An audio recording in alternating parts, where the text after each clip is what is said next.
And now it's Deborah Kobylt Live. Thanks, everybody, for joining us today on Deborah Kobylt Live. And I'd love to introduce you to my guest, Lauren Dollie Duke. Lauren is a trauma educator, a yoga studio owner, an activist, community activist, and she also wrote this amazing book, SHiTHOUSE. And as we continue to talk with Lauren, you will truly understand the meaning behind SHiTHOUSE and why she wrote it. Lauren, thank you so much for being here. Thanks for having me. Happy to be That's here. it's one of those titles that you just want to keep saying it over and over, like SHiTHOUSE. It just makes you feel better saying it right there off the bat, right? Yeah, I mean, I feel like that too, but now having written the book and it being out in Yeah. the world and having to do a lot of news interviews, and I realize having that title actually prohibited me from being able to do Oh, some of the interviews because you can't swear on the radio, on the news. wait a So that minute. was But an issue.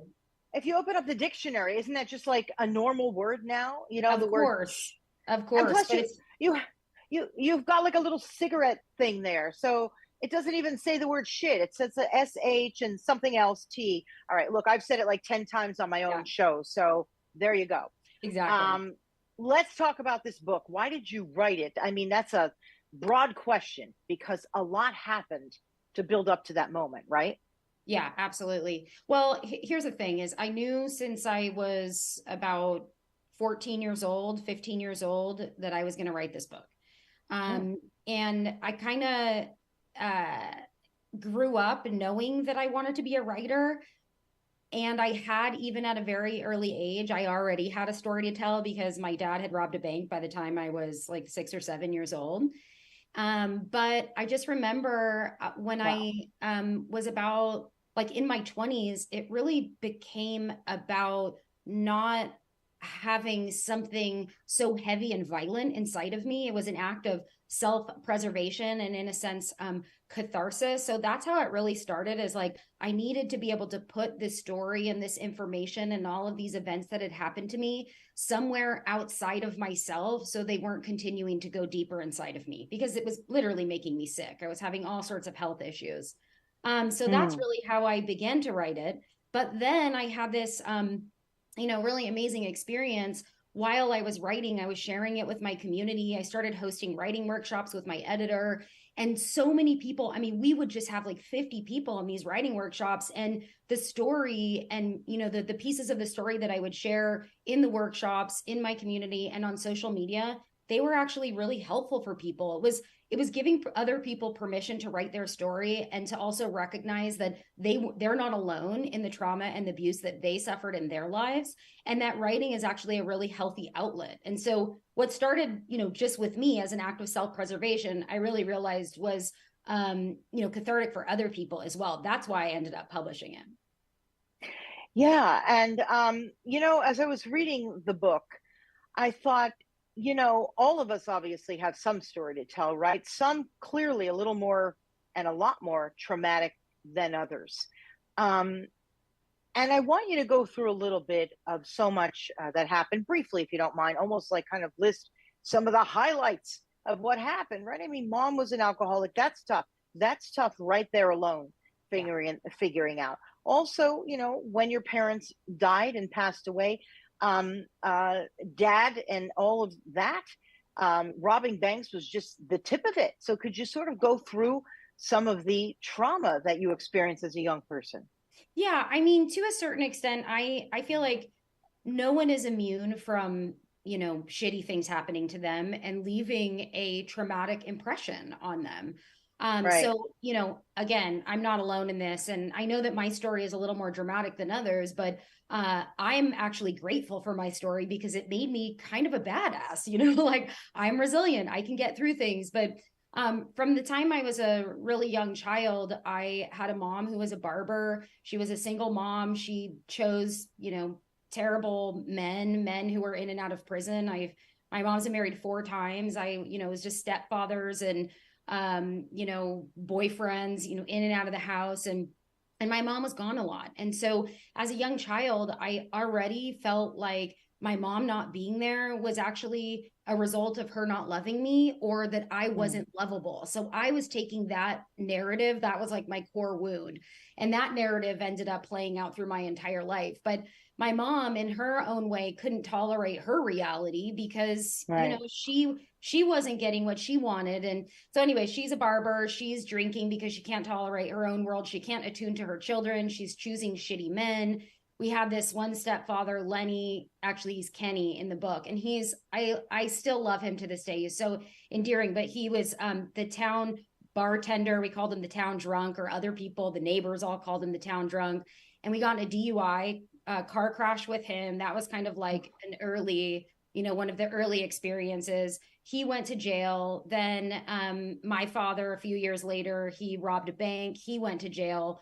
And so both of them were in jail for several years. Then I was about 12 years old. And at this point, my sister and I, you know, we didn't really have any good influences or, you know, parents around to show us the way or to show us a better way. So we were already mischievous and, you know, getting into drugs and failing out of school. And my mom had kind of just had it with us. And at this time, my father, he was getting out of prison, and my mom offered for him to come and live in our basement. And so this is like, I spoke to my father, I had written letters with him, but like, I'm a 12-year-old child and my sister's 14. And now my father, who's been in prison for all these years, is coming to live in my garage, right? So he comes and lives in the garage. He names the garage the shit house because it wasn't taken care of. There was like furniture and dust and spider webs. And, you know, it was just a basement, but it had our laundry. The laundry was down there, and he would always say that, like, sure, this might not be a part of the main house, but you still need to take care of it. And it was like, that was such a metaphor for like what's underneath, you know, like that you really have to take care of what's underneath the surface.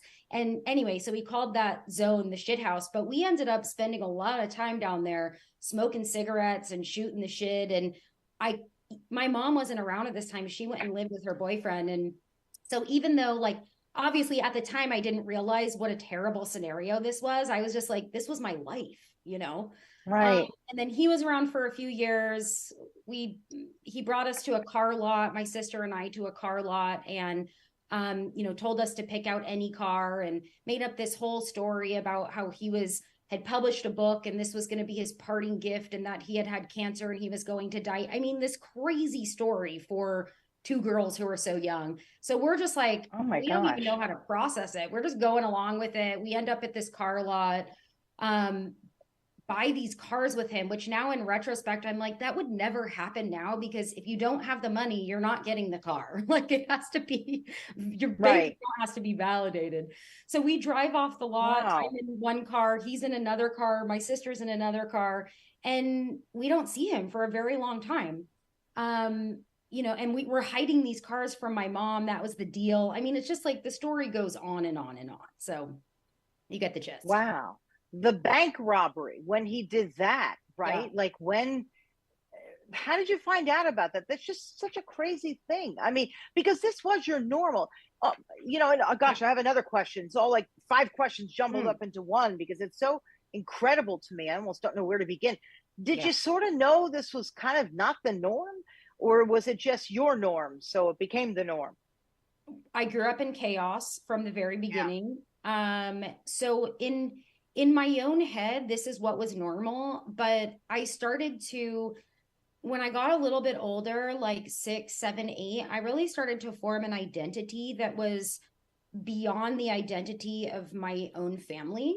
And I started to see that I was the separation of everyone. Like, I recognized the neighbors, that the neighbors had different lives, that the neighbors had nice houses, that the neighbors seemed to afford like a decent car. There was seemingly no violence or screaming or like alcohol bottles being thrown around in the front yard, or, you know, cars being like showing up in the driveway crashed. Like, I did recognize, I was like, this is not normal, but it was my normal. And it's like, I had to protect my own understanding of my parents, because this was like my ego. This was like my survival. If I was like, these people are really dangerous, I don't think I could have survived my childhood. I had to like defend them in, you know, in to protect. It was like my own survival mechanism, you know, that defense of them. But I did recognize that we were different.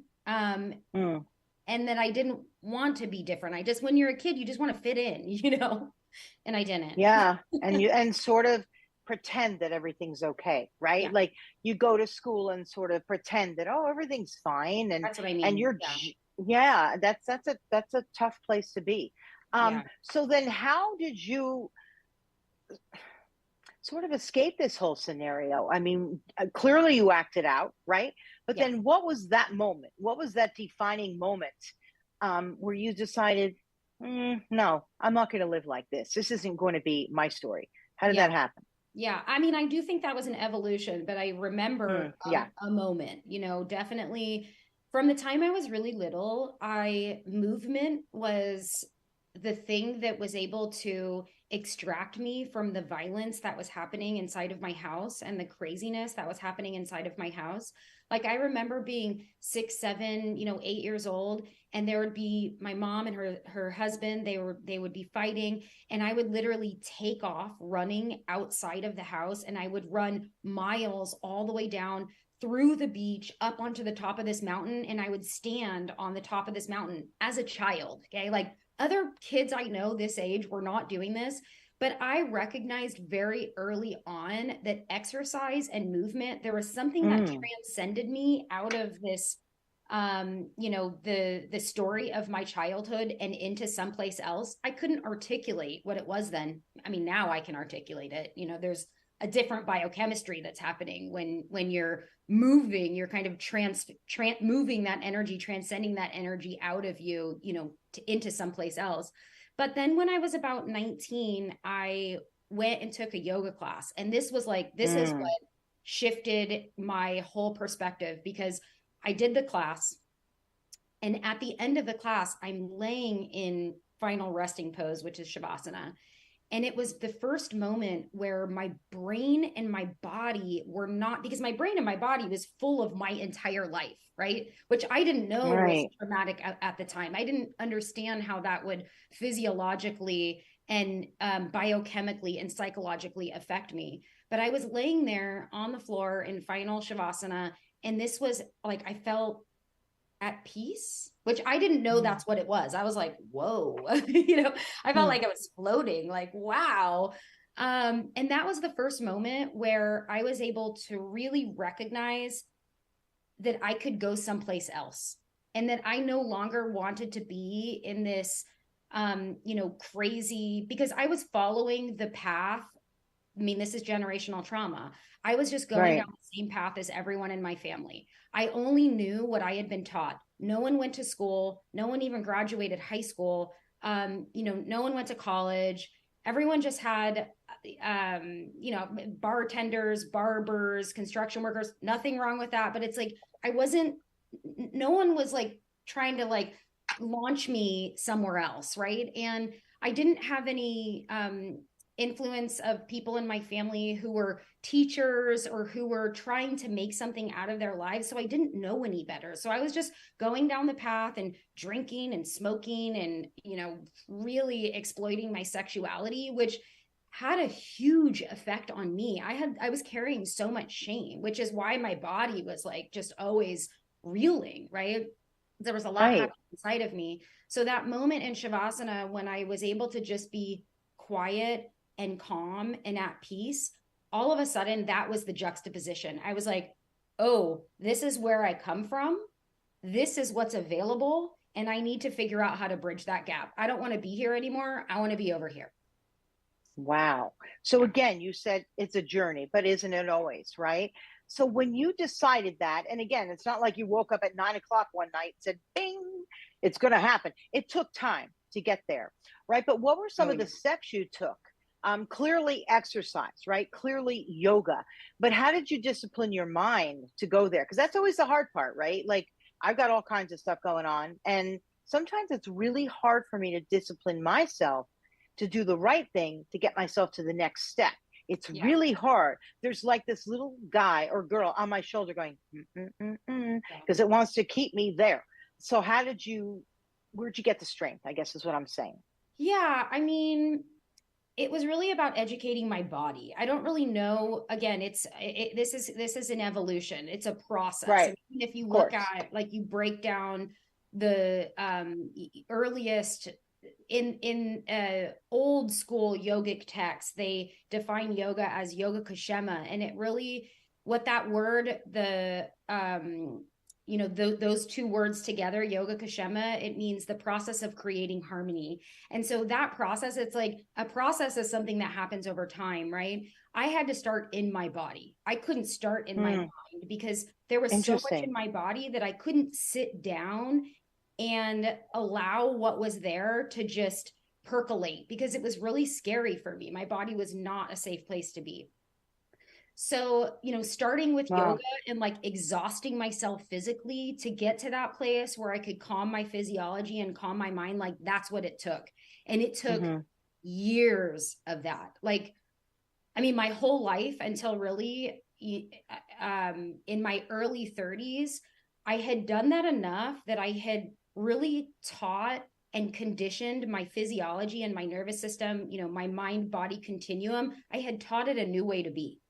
I could never imagine being 18 or 19 years old and being able to sit down on a meditation cushion and breathe.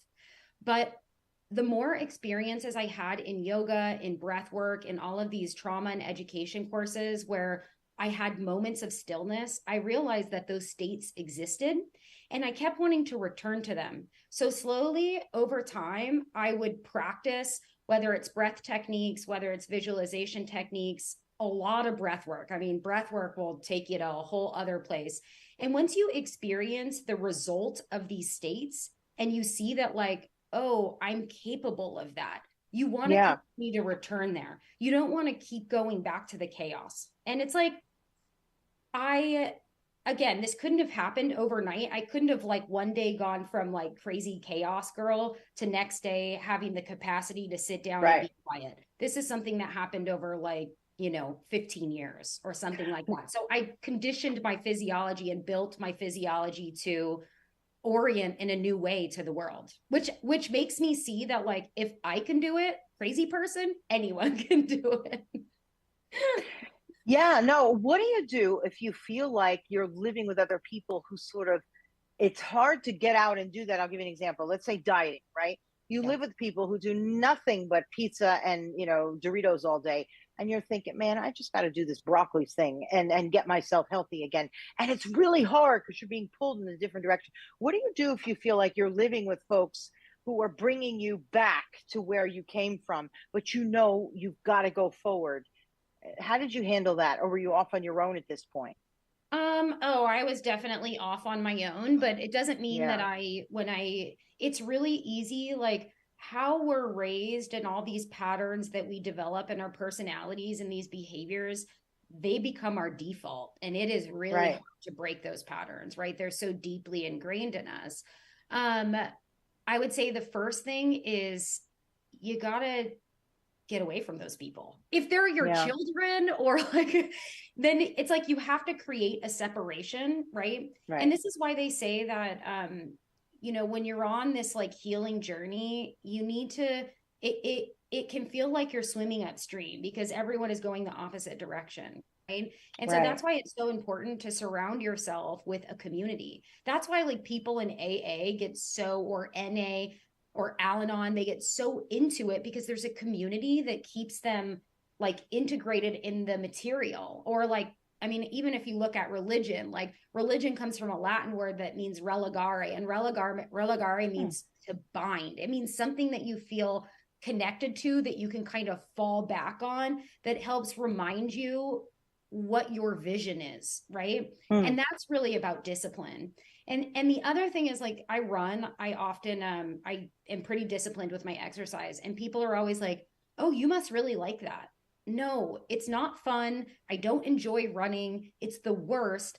I know how it makes me feel, and that's why I continue to return to it. So whenever I feel like, you know what, all the people around me, they're drinking, because I just went on vacation with my family. What is everyone doing the entire time? They're drinking, eating, constant all day. I remember how that makes me feel, and I don't want to return to it. sure, it would be easy to just jump in the deep end with them. That would be the easy thing to do, but then I wouldn't feel good. I wouldn't be my best self. And I want to be my best self. So that's what I remember. I remember the bigger picture, not the small picture, the bigger picture. Let's talk about generational trauma. Yeah. That's a big one because we all don't realize we're passing something on, and we have to work very hard to understand those two words, generational trauma, recognize it so that we don't pass it forward. Talk to me about that, would you? Yeah, I think that we in our pre-interview we chatted a little about this before, but the interesting thing is that everything that is passed down is learned. And so a lot of us, like I hear people say this all the time, like, oh, it's just genetic. Oh, it just came with me. And that's almost an excuse to brush it off and to not be accountable. But anything that's learned can be unlearned. And that's like, I get that some of these patterns and these behaviors actually change the programs on our genes, which is epigenetics.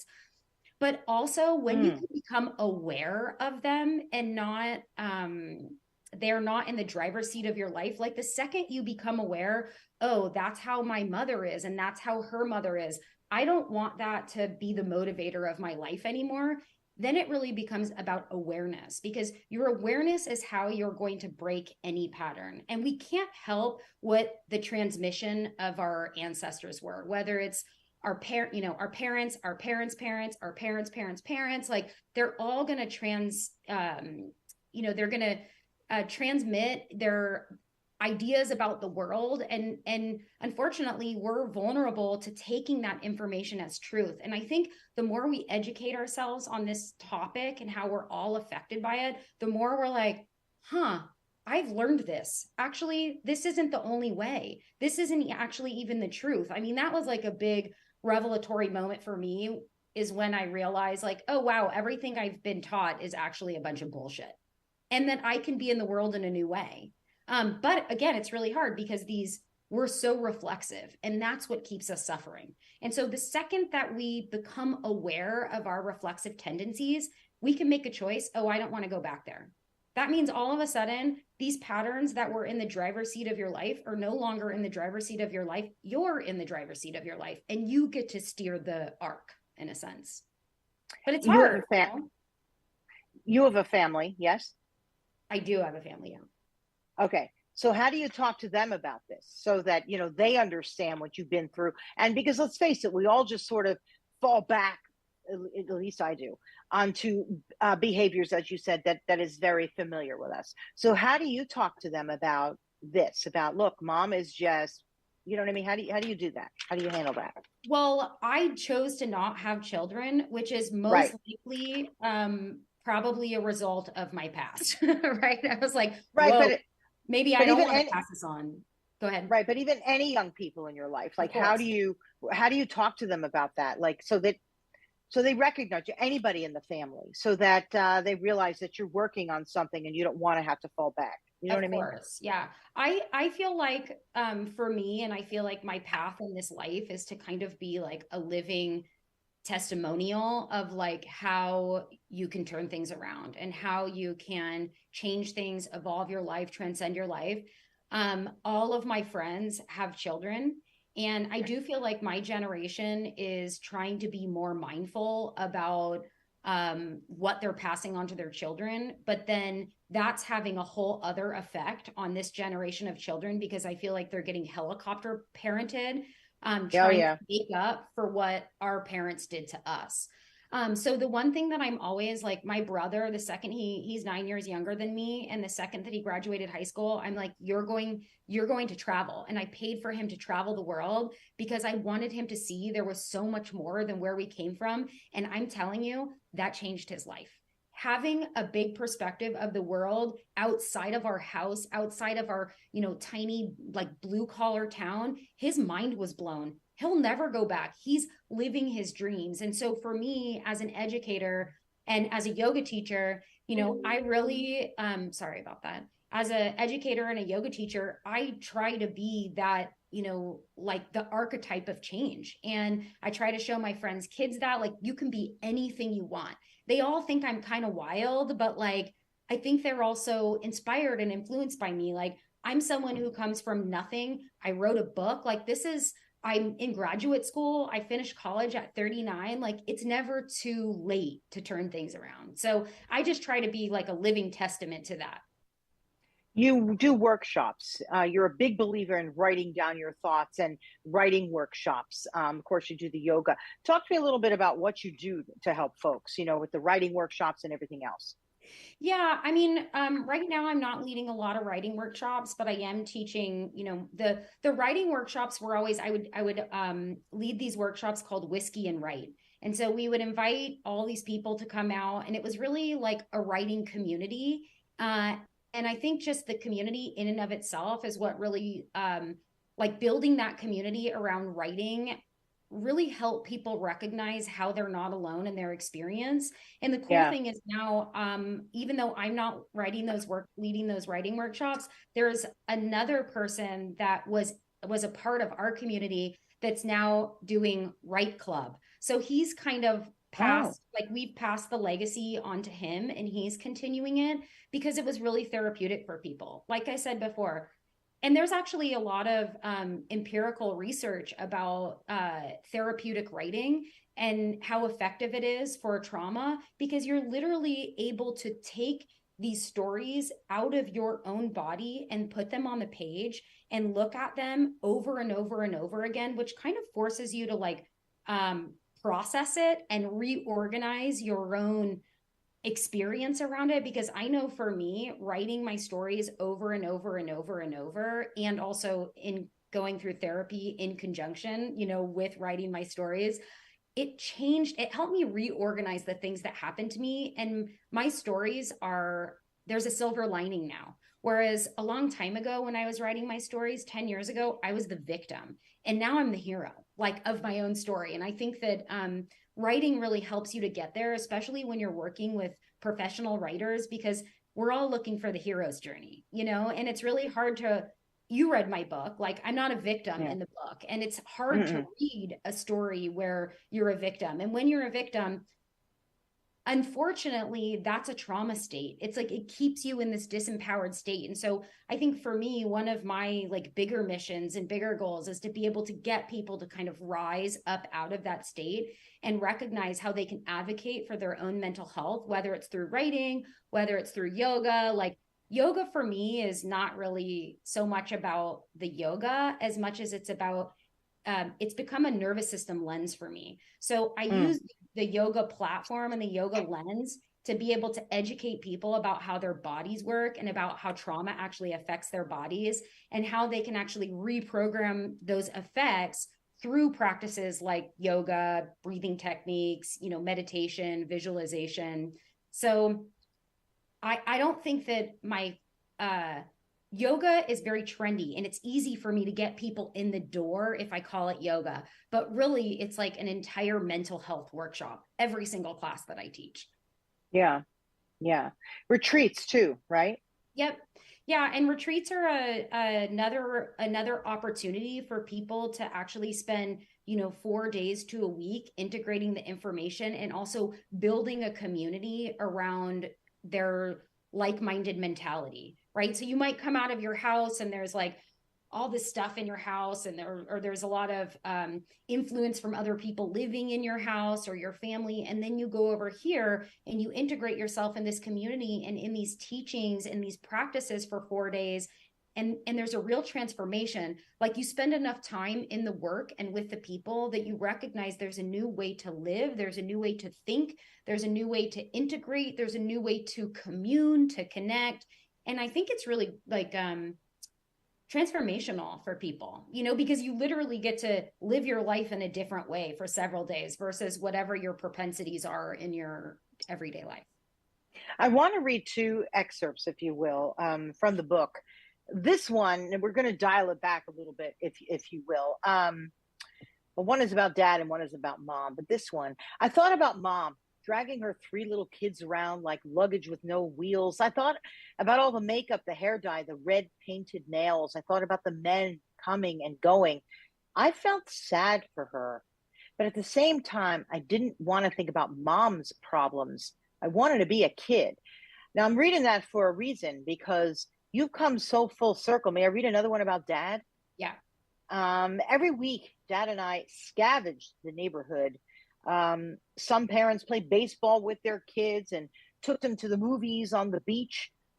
We dove into dumpsters. We hid behind tall trucks and stole things from garage sales. Why one of us distracted the person who lives there. I mean, what a childhood. And to be able to process that, as you said, it took time. It's a journey, and it is incredible. And then you get to hear, this is a quote about your parents that really stuck with me. I called friends of mine last night and read this to them. I love this quote. It's about your parents. I'd soon find out that parents don't really die. They just disappear, and they moonlight later as tap dancers inside our bodies, affecting every move that we make.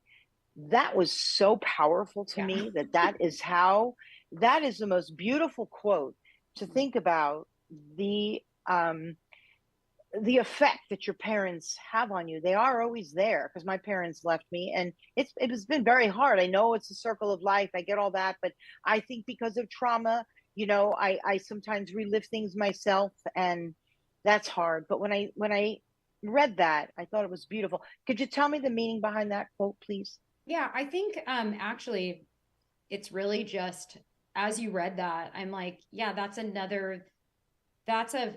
the quote is actually a fancy way of just saying generational trauma or intergenerational. Oh.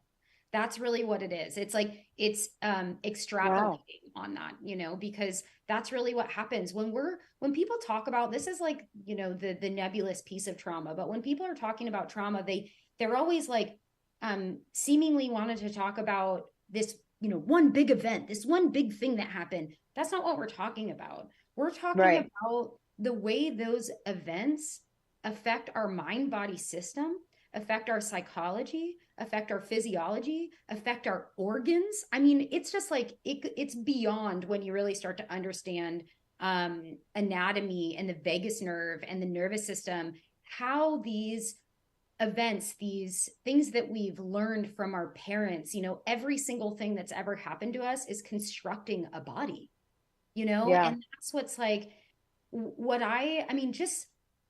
I can now trace back little things that happened to me as a child and how they're still affecting me and playing out now. Like being held down in a doctor's office when I was a child, and my mom giving permission for this doctor to hold me down to give me shots, and how I still feel faint every time I walk into a hospital, because I have, it's called dorsal vagal immobilization, but it's a trauma response. It's like our nervous systems are literally just responding in all of these different ways in service of us. They're trying to protect us. And I think the one thing about really understanding how all of this stuff works is you can see how these historical imprints are still playing out in our mind-body systems as adults. And that is why I have made it my life's mission, the centerpiece of my work, to educate people on this, because I'm like, wow, if I can overcome this, if I can change some of these responses, because for years I would faint all the time. I had a fainting response. And now I know how to interrupt it. And it came from being held down and abused as a child. So it's like, once people recognize like, oh my God, my nervous system is trying to protect me, it's just playing out old, outdated patterns that are no longer relevant. Incredible. How can people get in touch with you? And obviously the book is available. Tell us. Yeah, so the book is available everywhere. It's on Amazon. I'm pretty sure like Barnes and Noble, any big retailer. Amazon is awesome, though. I know a lot of people are haters of Amazon, but Amazon is a great place for an author, because they kind of control so many of the algorithms that the bookstores end up looking to, like, oh, what's selling? So buying from Amazon is great, for me. Also, your local bookstore, if it's not there, you can always ask them to order it. Yeah. You can find me on Instagram. I did just take a hiatus for about a month. Normally I'm like pretty active just with, posting just educational stuff, trauma, mind body work. I have a neuroscience and yoga online conference that the centerpiece of this conference is yoga and trauma. And it's, there's a bunch of like experts, from all around the world that are speaking to the subject. And that's next month. But people can find me through my website, LaurenDollieDuke.com, which I'm sure you'll link in the we will from the episode. Yeah, and wonderful. I'm currently not working with people privately except for teaching my public classes because I'm working on a new book project and I'm in graduate school. So my plate is full. Your plate is very full. What's the book about? The book is about the construction of a nervous system, but it will be interesting. So this is like, the book is like the story of how, like my story of how I built my nervous system. It's like how I built this nervous system, but told through literary nonfiction and also educational. So kind of like part memoir, part prescriptive nonfiction. Wow. Very, very interesting. Lauren Dollie Duke.